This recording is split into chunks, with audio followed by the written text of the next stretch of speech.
How do smart people ignore red flags? It is a question many people ask after harm has already happened. They ask, why didn't they leave? But maybe the better question is this: how did the manipulation begin? Because most harmful relationships do not begin with violence. They often begin with attention, they begin with affection, they begin with someone making you feel chosen. And that is why red flags can be difficult to see early. At first, control may appear to be care. Jealousy may look like love. Isolation may look like protection.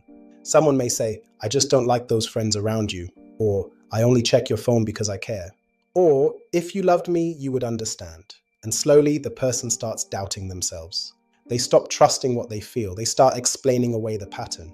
That is where manipulation becomes dangerous. It does not always have to be a physical attack first. Sometimes it's an attack on your confidence, your peace, your voice, your ability to trust your own judgment. So when people say, but they were smart, we need to understand something. Intelligence does not make someone immune to emotional manipulation.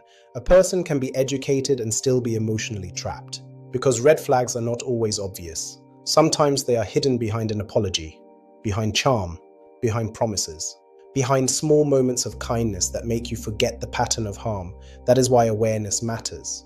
The problem is not that people are not smart. The problem is that many people were never taught how to read behavior. We are taught academics, we are taught how to build careers. But many people are never taught how to identify manipulation, coercion, emotional abuse, or psychological control. That is why King's Arms organization is building tools like FlagSense, Rewired, and Silence Breaker.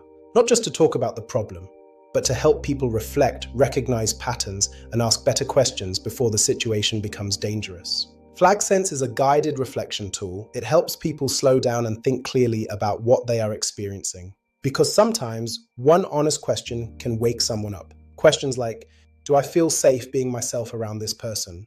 Am I becoming smaller to keep this relationship alive? Is this love giving me peace, or is it training me to live in fear? These questions matter, because awareness can protect someone before silence becomes survival. So here is the message. Smart people ignore red flags not because they are weak, but because manipulation is often designed to confuse the heart before the mind can respond. Learn the signs, trust the pattern, protect your peace. And when something feels wrong, do not silence that feeling. Pause, reflect, ask for help. Explore flagsense.site, rewired.my, gbvsilencebreaker.com. Digital ecosystem of tools created to help people recognize warning signs early. Learn the signs, guard your soul, break the silence. King's Arms Organization, building the digital social fabric